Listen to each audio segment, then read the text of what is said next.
आज मैं एक गाइड दूंगा कि हमारे पुराने लैपटॉप में एसएसडी अपग्रेड करते टाइम किन किन बातों का ध्यान रखना है। इसी एक ही वीडियो में सब कुछ बताऊंगा। तो सबसे पहले मेरा लैपटॉप है ये, जिसमें डिस्क वाली जो हार्ड ड्राइव आती है वो लगी हुई है।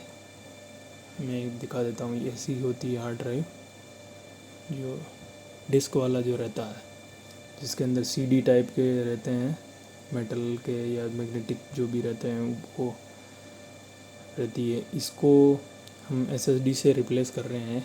चाहे हमारे पास ये एसएसडी हो, चाहे हमारे पास ये इस तरह की दिखने वाली एसएसडी हो। मैंने अभी WD ग्रीन वाली इंस्टॉल करी है, ये वाली। ये मुझे 2500 के आसपास पड़ी है। और इसमें मैंने एक काम और किया था, बैटरी भी इंस्टॉल किया था। तो बैटरी तो सिंपल ही था काम, बैटरी इंस्टॉल करना। तो बैटरी में सिंपल हमें यहाँ पे एक कनेक्टर है, इसको निकालना है और बैटरी लगा देनी है, और बाकी ये स्क्रू लग जाएंगे। बैटरी में और कुछ भी नहीं करना है। मैंने है ना टेकी की बैटरी यूज़ करी थी, ये वाली 4500-4400 mAh का।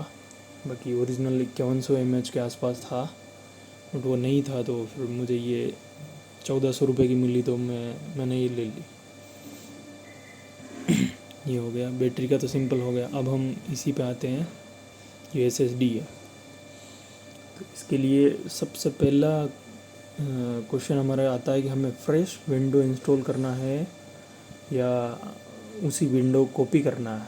तो बहुत सारे ऐसे टूल आते हैं जो हमारे पुराने लैपटॉप का ही विंडो कॉपी करके इसमें ले आएंगे, बट मैंने फ़्रेश विंडो इंस्टॉल किया। हमें फ़्रेश विंडो ही इंस्टॉल करना चाहिए, कि बहुत सारे ऐसे फाइल्स रहते हैं कहीं पे पड़े रहते हैं, हमें पता ही नहीं रहता, ताकि हम उनको डिलीट कर सकें। तो हमेशा फ़्रेश विंडो ही इंस्टॉल करना है। अब हम सबसे पहले अगर SSD चेंज करना स्टार्ट करना, तो सबसे पहला काम है पार्टीशन। हमारा जो ड्राइव है, जैसे ये मेरा मैं पुराने वाला ही दिखा देता हूँ फ़ोटो में, क्योंकि इसमें मज़ा नहीं आएगा। इसमें ये मेरा ड्राइव था जिसमें विंडोज़ इंस्टॉल था, और ये उसी एक ही ड्राइव में ये बने हुए थे सब।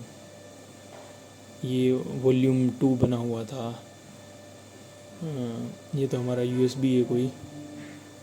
बाकी ये इसी में दूसरे वॉल्यूम बने हुए। ये भी उसी मेटल वाली ही, उसी CD ड्राइव में ही, CD मतलब हार्ड ड्राइव में ही थे।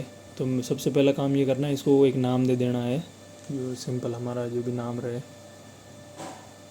और उसके बाद हमारा एक वॉल्यूम और क्रिएट करके जो भी हमारा इम्पोर्टेंट डाटा है वो इसमें ले आना है, ताकि हम बाद में इसको डिलीट कर सकें पूरे के पूरे फ़ोल्डर को, और ये ऑटोमेटिकली सारे डिलीट हो जाएंगे।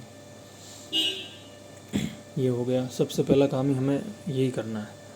उसके बाद विंडो, उसके बाद हार्ड ड्राइव डाटा ये ले लिया। उसके बाद हमें हमारा विंडोज़ का एक्टिवेशन की नोट कर लेना है। बहुत सारे ऑनलाइन कमांड्स मिल जाएंगे जो CMD में जाके बता देते हैं।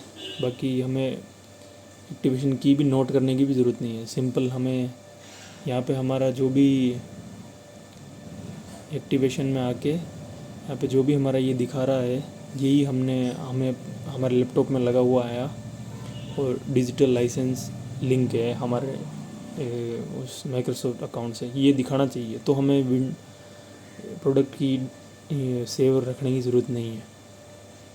हम डायरेक्ट जब इंस्टॉल करेंगे नई विंडो, तो ऑटोमेटिक इसी लैपटॉप से उठा लेगा और सिंक हो जाएगा, ऑटोमेटिक यहाँ पे लाइसेंस वेरीफाई हो जाएगा। ये हो गया। नहीं तो हम CMD में एक कमांड देके एक्टिवेशन की नोट कर सकते हैं, वो मैं डिस्क्रिप्शन में वो कमांड दे दूँगा, अभी मुझे नहीं पता है अभी कमांड क्या है ये। दूसरा हमें पता करना है हमारा जो पार्टीशन है वो किस स्टाइल में है। जो हमारा हार्ड ड्राइव का जो पार्टीशन है, जैसे ये हमारी हार्ड ड्राइव थी पहले, अभी मैं एग्जांपल के रूप में बता रहा हूँ वापस। तो इसमें हमें वॉल्यूम्स में आना है, तो हमें ये जीपीटी पार्टीशन में, तो जीपीटी एमबीआर दोनों में से किसी एक पार्टीशन में होगा, तो ये भी हमें नोट कर लेना है। उसके बाद उसके बाद हमारा काम आ जाएगा। उसके बाद हमें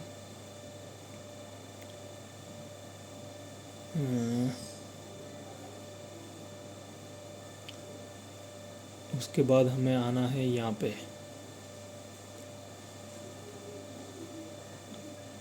विंडोज़ 10 के इस पेज पे। यहाँ पे ये मीडिया क्रिएशन टूल जो है ये डाउनलोड कर लेना है, और एक हमें रूफूस डाउनलोड कर लेना है। ये रूफूस की वेबसाइट है, ये रूफूस यहाँ से जो भी पहला लिंक है वो डाउनलोड कर लेना। ये डाउनलोड होने के बाद हमें ऐसे दिखेंगे यहाँ पे।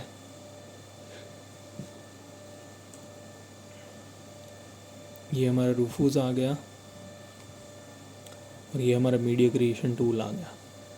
इसको हम जैसे ही ओपन करेंगे और हम आईएसओ फाइल बनाएंगे, किसी और का ट्यूटोरियल फॉलो कर लेना जिसमें आईएसओ फाइल कैसे बनता है, और डायरेक्ट हम यूएसबी में ही, ये यूएसबी लगा हुआ है, डायरेक्ट हम यूएसबी में भी फ्लैश कर सकते हैं मीडिया क्रिएशन टूल से ही। जैसे हम रेस्पबेरी पाई इमेजर से करते हैं वैसे ही सिंपल इसमें भी ऐसा कैसा ही करना। बट हमें आईएसओ फाइल ही बनानी और रूफूस के थ्रू करना है, तो रूफूस में हमारे पास ऑप्शन आ जाएंगे ड्राइव, और ये सिलेक्ट करके यहाँ पे जीपीटी सेलेक्ट करना है या क्या टारगेट सिस्टम, ये सब कुछ यहाँ पे सेलेक्ट कर सकते हैं। तो ये हो जाएगा, इससे हमारा pen drive bootable pen drive हो जाएगा। बूटेबल का मतलब होता है उस पेन ड्राइव को हम कहीं पे भी लगा के हमारे किसी सिस्टम को बूट कर सकते हैं। हम जैसे हमारा लैपटॉप बूट होता है वैसे ही हम पेन ड्राइव से उसको बूट करेंगे और फिर उसको इंस्टॉल भी कर लेंगे उसको उसी सिस्टम में। तो ये सिस्टम रहता है, ये बूटेबल बन गई पेन ड्राइव। उसके बाद हमें जो हमारा जो भी हमारा लैपटॉप था उसमें से ये हार्ड ड्राइव निकाल देनी है। लैपटॉप ऑफ करके इसको सारा ये खोल के सीधे यहाँ से ये कनेक्टर खोलना है। ये कनेक्टर यहाँ से खोला, ये बाहर आ जाएगा और यहीं पे हमारा जो भी WD या जो भी है वो लग जाएगा। इवन हमारे पास अगर ये SSD है इस टाइप का, तो ये ऐसा एक डिवाइस आता है जो यहाँ पे हमारा ऐसी USB रहेगी तो भी हमारा ये कनेक्ट हो जाएगा और ये एज SSD ही बन जाएगा, यूँ साटा टाइप ही बन जाएगा और यहाँ पे लग जाएगा यूँ। बट मेरे पास तो वो WD की थी तो वही लगा दी मैंने, ये मेरे NG थी। बाकी अगर आपके पास ये भी है तो ये मंगा लेना, तो इसमें लग के हो जाएगा। दूसरा मैं इनका नाम भी बता देता हूँ। ये हमारा WD, ये साटा, इसमें कनेक्टर साटा टाइप ही, ये कनेक्टर है ना साटा टाइप कनेक्टर ही है, और ये हमारा हार्ड ड्राइव जैसे ही कनेक्टर है। तो ये ऐसी जो दिखती है वो डायरेक्ट ही हमारा कनेक्ट हो जाएगी। फिर ये दूसरी, ये जो किंगस्टन और ये ऐसी रहेगी। इसके लिए अगर हमारे पास कनेक्टर ये है तब तो हमें ये लेना पड़ेगा। हमारे लैपटॉप में अगर ये कनेक्टर है तो हमें इसकी ज़रूरत पड़ेगी। अगर हमारे लैपटॉप में ये कनेक्टर है पहले से तो डायरेक्ट भी ये लग जाएगा, पोर्ट ढूंढना पड़ेगा। मेरे लैपटॉप में नहीं था तो ऐसा।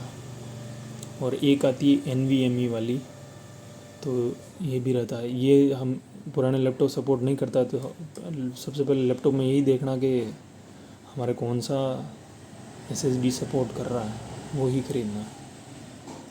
ये हो गया। उसके बाद हमें हमने इंस्टॉल कर ली और उसके बाद हम पेन ड्राइव लगा देंगे हमारे उसी सिस्टम में और हम F10 प्रेस करेंगे। जैसे मेरा HP में F10 था तो बायोस खुल गया। बायोस में हमारे जो सिक्योरिटी में सिक्योर बूट को डिसेबल ही रहने देना है और लीगेसी वहाँ पे 2-3 ऑप्शन आते हैं, मतलब हमें उन ऑप्शन को सिक्योरिटी में वो कोई एक वीडियो में फॉलो कर लेना तो पता चल जाएगा कि हम विंडो कैसे इंस्टॉल करते हैं। रूफूस से इंस्टॉल कर रहे हैं तो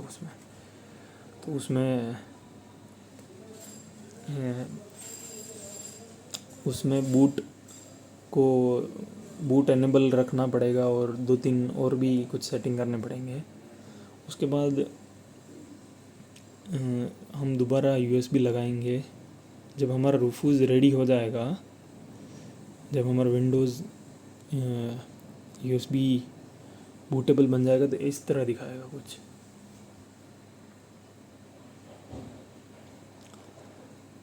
उसके बाद हमें आना है, हो गया।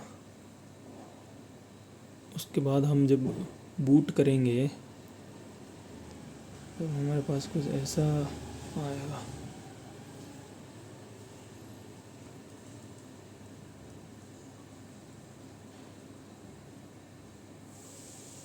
बूट करते हैं तो हमारे पास USB ड्राइव और सब कुछ दिखाता है, तो USB ड्राइव सेलेक्ट करके हमें USB ड्राइव से बूट करना है।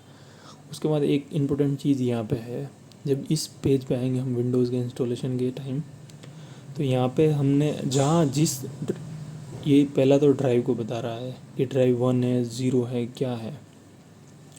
तो यहाँ पे एक तो हमारा SSD दिखाएगा जो भी 512 या 256 GB का जो भी ड्राइव रहेगा वो दिखाएगा। और दूसरा हमारा हार्ड ड्राइव का दिखाएगा।